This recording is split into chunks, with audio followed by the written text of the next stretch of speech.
Hello to everyone, this is Sujeet Singh. Welcome to all my lovely audience on my YouTube channel. तो जैसा आपको मालूम है, अभी ये क्लास 12th का एक चैप्टर चल रहा है जो है बायोटेक्नोलॉजी का प्रिंसिपल एंड प्रोसेस, और ये इस सीरीज़ का थर्ड पार्ट है। और अभी तक हमने 2 पार्ट को कवर कर लिया है। उसमें बहुत इंपॉर्टेंट कॉन्सेप्ट्स को हमने डिस्कस किया है। तो अगर आप मेरे चैनल पर नए हैं तो मेरे प्रीवियस वीडियो को जाकर के ज़रूर देखिएगा, तभी आप इन सारे कॉन्सेप्ट्स को कनेक्ट कर पाएंगे। साथ में मुझे आप इंस्टाग्राम पर भी फॉलो कर सकते हैं। वहाँ पर भी आपको बहुत सारे इंपॉर्टेंट वीडियोस और बहुत सारे इंपॉर्टेंट डायग्रामेटिक रिप्रेजेंटेशंस मिलते हैं, जिससे आपको काफ़ी हेल्प मिलेगी। और साथ में मुझे आप व्हाट्सएप ग्रुप से भी कनेक्ट कर सकते हैं। ठीक है, तो चलो स्टार्ट करते हैं आज का टॉपिक। तो हमने जो अभी तक अंडरस्टैंड किया है कि जो बायोटेक्नोलॉजी है बच्चे, बायो टेक्नोलॉजी जो है, इस बायोटेक्नोलॉजी में अगर हम प्रिंसिपल को स्टडी करें, प्रिंसिपल ऑफ बायोटेक्नोलॉजी, तो इसमें हम 2 चीज़ों को अंडरस्टैंड करते हैं। एक है आपकी जेनेटिक इंजीनियरिंग, या इसी को हम बोल देते हैं क्या बच्चे, रिकॉम्बिनेंट डीएनए टेक्नोलॉजी। अब इस दोनों चीज़ों को अगर आप देखो तो इसको कवर अप करने के लिए, इसको अंडरस्टैंड करने के लिए आप यहाँ पर 2 इम्पॉर्टेंट कॉन्सेप्ट्स को अंडरस्टैंड करते हो। एक है आपका जीन ट्रांसफ़र, एक है आपका जीन ट्रांसफ़र और दूसरा है जीन क्लोनिंग। ठीक है, तो ये 2 पॉइंट्स को आपको अंडरस्टैंड करना पड़ेगा। तो देखो, अगर मैं आपसे बोलूं कि जीन क्लोनिंग क्या है, जीन ट्रांसफ़र का मतलब ये है बच्चे कि बेसिकली जो आपका डिज़ायरेबल जीन होता है वो उस डिज़ायरेबल जीन को आप वेक्टर के साथ, जीन ट्रांसफ़र का मतलब ये है बच्चे कि जो आपका डिज़ायरेबल जीन है उसको आप वेक्टर के साथ क्या करते हो, लाइगेट करते हो। वेक्टर के साथ क्या करते हो, लाइगेट करते हो। और साथ में आप उसको क्या कर देते हो, ट्रांसफ़र कर देते हो। किसके अंदर, इनटू होस्ट के अंदर आप क्या कर देते हो, इसको ट्रांसफ़र कर देते हो। अब ये होस्ट आपका प्रोकैरियोटिक ऑर्गेनिज्म भी हो सकता है, मींस बैक्टीरिया भी हो सकता है, और या फिर ये होस्ट जो है यूकैरियोटिक ऑर्गेनिज्म भी हो सकता है, लाइक ईस्ट सेल। ठीक है, अब जब ये सेल के अंदर आपका डिज़ायरेबल जीन ट्रांसफ़र हो गया तो अब उसको क्या मेन पर्पज़ है बच्चे, उसको क्लोन करना। तो जीन क्लोनिंग का यहाँ पे पर्पज़ ये है बच्चे कि जीन क्लोनिंग का मतलब ये होता है, जीन क्लोनिंग कह सकते हो या आप कह सकते हो डीएनए क्लोनिंग। तो DNA cloning is the production of large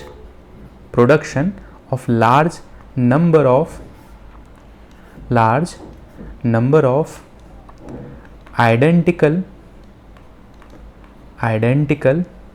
और सेम डीएनए मॉलिक्यूल। ठीक है, मीन्स डीएनए क्लोनिंग का पर्पस क्या है कि किसी एक आइडेंटिकल या सेम डीएनए मॉलिक्यूल को आप लार्ज स्केल पर क्या कर रहे हो, प्रोड्यूस कर रहे हो। और ये प्रोडक्शन किसके थ्रू हो रहा है, तो large number of identical same DNA molecule from a single ancestral DNA. ठीक है, तो एंसेस्ट्रल डीएनए या सिंगल कॉपी ऑफ डीएनए की हेल्प से आप क्या कर रहे हो, इसकी रेप्लिका कॉपी जनरेट कर रहे हो। ठीक है, अब देखो, अगर मैं यहाँ पर अंडरस्टैंड करूँ आपको बच्चे, तो अगर यहाँ पर डीएनए क्लोनिंग को मैं समझाऊं बच्चे, तो आपको एक बात समझ में आ गया कि कोई एक सिंगल डीएनए मॉलिक्यूल है, उसकी कई ढेर सारी रेप्लिका कॉपी बनाने की प्रोसेस को आप क्या बोल रहे हो, डीएनए क्लोनिंग प्रोसेस। अब ये डीएनए क्लोनिंग जो होती है ना बच्चे, ये 2 तरीके से होती है। किसके through, based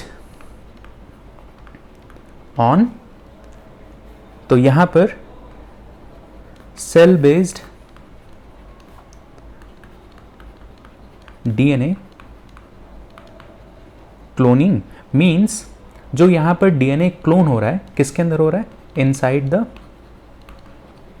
the cell. Means ये प्रोसेस कैसी होगी, प्रोसेस कैसा होगा, इन वीवो प्रोसेस है, याद रहेगा। अब देखो दूसरा अगर मैं बोलूं तो यहां पर cell free DNA cloning. Means यहां पर जो डीएनए का क्लोन हो रहा है आउटसाइड द सेल। मीन्स यहां पर जो प्रोसेस होगी वो कैसी होगी, प्रोसेस कैसी होगी, तो इन विट्रो प्रोसेस होगी, ये याद रहेगा हमेशा। तो ये इन विट्रो प्रोसेस है। अब इन विट्रो प्रोसेस में अगर मैं इसके एग्जाम्पल की बात करूं तो यहीं पर आप पढ़ते हो PCR reaction, polymerase chain reaction. बात समझ में आए। अब अगर मैं थोड़ा सा इंफॉर्मेशन दूं कि यहां पर पीसीआर क्या है, तो हमने बोला पॉलीमरेज चेन रिएक्शन। तो पॉलीमरेज चेन रिएक्शन जो है वो एक तरह की कैसी प्रोसेस है, तो इन विट्रो प्रोसेस है।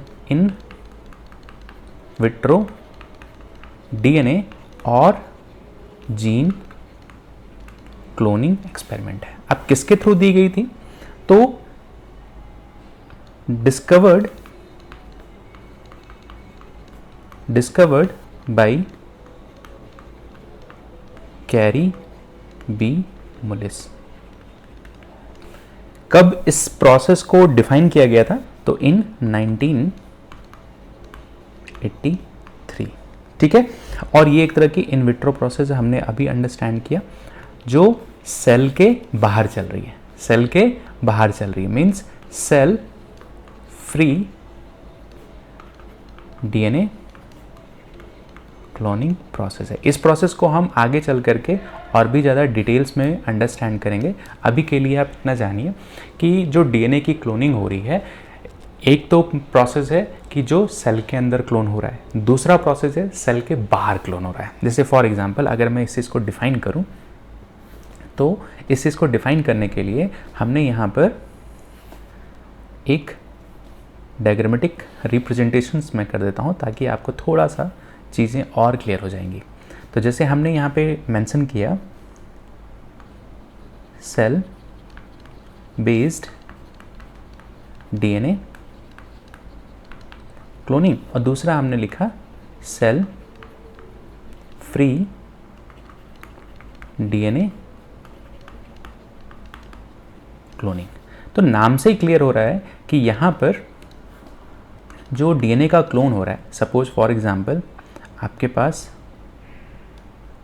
ये एक छोटा सा डीएनए है, और ये कौन सा डीएनए है, डिजायरेबल डीएनए है। आपने किसके साथ ऐड किया, वेक्टर के साथ ऐड किया, और इसको किसके अंदर ट्रांसफ़र कर दिया, ट्रांसफ़र इनटू होस्ट। अब होस्ट क्या है, एक बैक्टीरियल सेल है। होस्ट क्या है, बैक्टीरियल सेल है। अब इस होस्ट का अपना एक क्या होगा, डीएनए होगा, अपना क्या होगा, डीएनए होगा, और साथ में ये जो डिज़ायरेबल जीन आपने ट्रांसफ़र किया है वेक्टर के साथ लाइगेट करके, ये क्या है आपका डिज़ायरेबल जीन। जब ये बैक्टीरिया अपने आप को क्या करेगी, सेल डिवीज़न, मीन्स बैक्टीरिया जब अपने आप को डिवाइड करेगी तो बैक्टीरिया का क्या होगा, डिवीज़न होगा। अब डिवीज़न होगा तो यहाँ पर दो सिमिलर बैक्टीरियाज फॉर्म होंगे बाइनरी फिजन के थ्रू। तो ये एक तो इनका खुद का डीएनए, एक तो इनका खुद का डीएनए,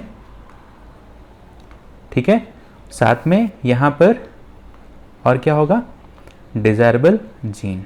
अब ये कैसे डिवाइड हो रहा है, कैसे रेप्लिकेट हो रहा है, ये सब मैं आगे के टॉपिक्स में इसको कवर करूंगा। बट आप इतना मान के चलो बच्चे कि जब भी आप डिज़ायरेबल जीन वेक्टर के साथ लाइगेट करते हो और लाइगेट करने के बाद ट्रांसफ़र करते हो, ट्रांसफ़र इनटू होस्ट, तो जब बैक्टीरिया अपने आप को डिवाइड करेगा बाइनरी फिजन की हेल्प से, बाइनरी फिजन की हेल्प से जब अपने आप को डिवाइड करेगा तो यहाँ पर जीन क्या हुआ, डीएनए रेप्लिकेट हुआ। ठीक है। और यहाँ पर जो डीएनए का रेप्लिकेशन हो रहा है थ्रू किसके थ्रू, पीसीआर के थ्रू। पीसीआर का फुल फॉर्म क्या है? Polymerase chain reaction. इस प्रोसेस को हम आगे चल के डिटेल में पढ़ेंगे और वहाँ पर बहुत अच्छे से डायग्रामेटिक रिप्रेजेंटेशंस को भी अंडरस्टैंड करेंगे। तो ये एक इन्फॉर्मेशन डिलीवर हुई बच्चे कि बेसिकली डीएनए का क्लोनिंग कैसे हो रहा है। तो जीन का ट्रांसफ़र आपने अंडरस्टैंड किया, डीएनए की क्लोनिंग अंडरस्टैंड किया। अब हम एक डायग्राम की हेल्प से इस चीज़ को और थोड़ा अच्छे से क्लियर कर देते हैं। तो देखो बच्चे, बेसिकली अगर मैं इस चीज़ को डिफाइन करूँ तो यहाँ पर आप देखो कि एक तो क्या है आपका वेक्टर डीएनए है और दूसरा क्या है फॉरेन डीएनए। फॉरेन डीएनए के अंदर ही क्या प्रेजेंट है? डिजायरेबल डीएनए या डिजायरेबल जीन प्रेजेंट है। ये बात तो क्लियर हुआ। अब देखो, हमने इससे पहले के पार्ट्स में अंडरस्टैंड किया कि जो रिस्ट्रिक्शन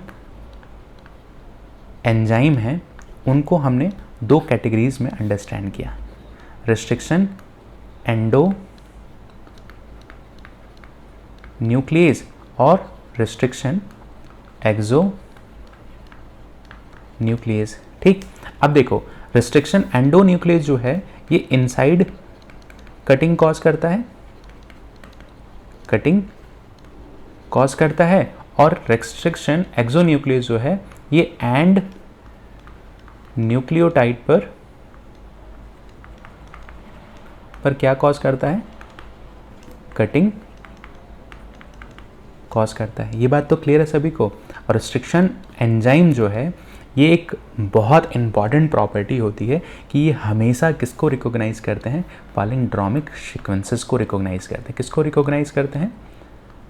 रिकॉग्नाइज पैलिंड्रोमिक सीक्वेंसेस। ठीक है, तो पैलिंड्रोमिक सीक्वेंसेस को अगर मैं अंडरस्टैंड करूं कि ये पैलिंड्रोमिक सीक्वेंसेस क्या होते हैं, पैलिंड्रोमिक सीक्वेंसेस। तो देखो पैलिंड्रोमिक सीक्वेंसेस को समझने के लिए आप इस चीज़ को समझो कि एक डीएनए मॉलिक्यूल है और इस डीएनए मॉलिक्यूल पर कुछ स्पेसिफिक न्यूक्लियोटाइड्स प्रेजेंट हैं, और अगर इस डीएनए की पोलैरिटी के बेसिस पे हम इसको अंडरस्टैंड करें तो 3 prime to 5 prime, 5 prime to 3 prime, then 3 prime to 5 prime, ये क्या है? डीएनए की पोलैरिटी है। तो अगर हम डीएनए के न्यूक्लियोटाइड के सीक्वेंस को अगर हम 5 प्राइम टू 3 प्राइम रीड करते हैं तो भी सीक्वेंस सेम आनी चाहिए, और दूसरी स्ट्रैंड्स में 5 प्राइम टू 3 प्राइम स्ट्रैंड्स में अगर सीक्वेंस को हम रीड करते हैं तो इनकी भी सीक्वेंस क्या आनी चाहिए? सेम आनी चाहिए। फॉर एग्जांपल अगर हम इसको एग्जांपल के थ्रू अंडरस्टैंड करें तो एक वर्ड है जो एनसीईआरटी की बुक में भी दिया है बच्चे, आप इसको रीड करना और बहुत अच्छे से अंडरस्टैंड कर पाओगे कि पैलिंड्रोमिक सीक्वेंसेस क्या होते हैं। ठीक है, तो पैलिंड्रोमिक सीक्वेंसेस को समझाने के लिए एनसीईआरटी में एक वर्ड दिया गया है MALAYALAM। तो अगर आप इस वर्ड को इस डायरेक्शन में रीड करते हैं तो भी एक प्रोनाउंसिएशन होगा, और वही अगर इसको ऑपोजिट डायरेक्शन में आप रीड करते हो तो भी सेम प्रोनाउंसिएशन होगा। बात समझ में आ रहा है? तो मलयालम जो है ये एक तरह की पैलिंड्रोमिक सीक्वेंसेस है। उसी तरीके से अगर आप इस कॉन्सेप्ट को डीएनए के स्ट्रैंड्स पर रिलेट करो तो अगर डीएनए के एक स्ट्रैंड्स को अगर upper strand 5 prime to 3 prime direction में आप रीड करते हो तो सेम नाइट्रोजनस बेसिस की सीक्वेंसेस आनी चाहिए। फॉर एग्जांपल अगर मैं यहाँ पर रिप्रेजेंट करूँ कि सपोज यहाँ पर G है, A है, T है और C है, तो अगर मैं इधर से रीड करूँ तो GAATTC।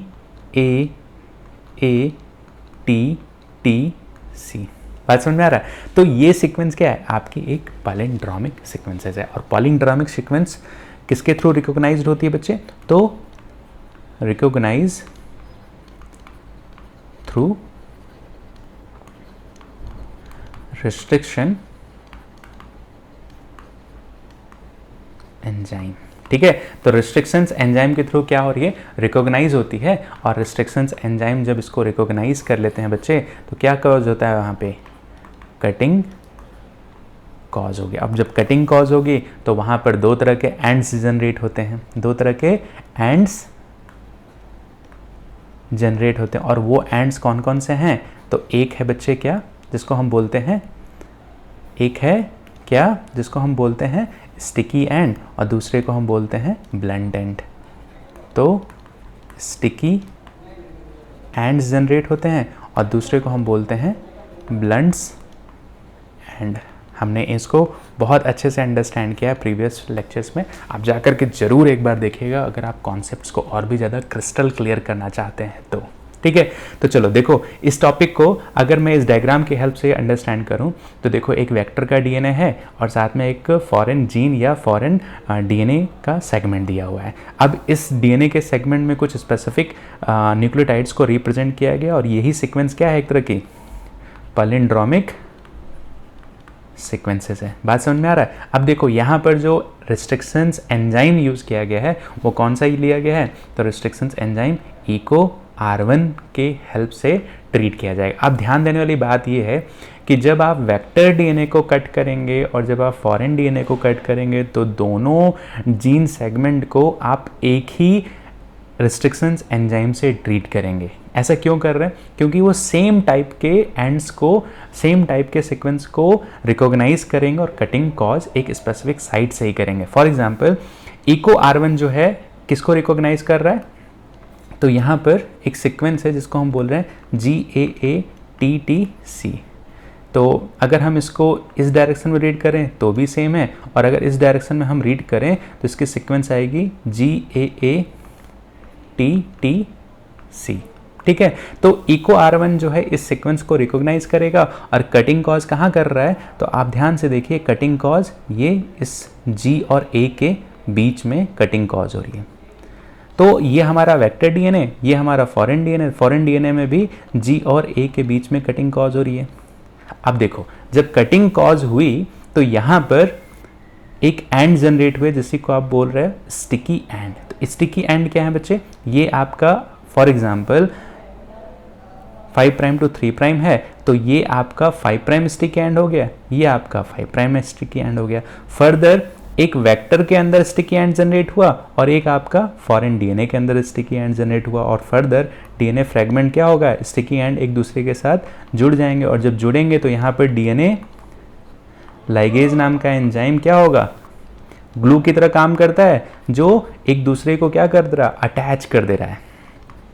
अटैचमेंट के लिए ये एंजाइम रिस्पॉन्सिबल है।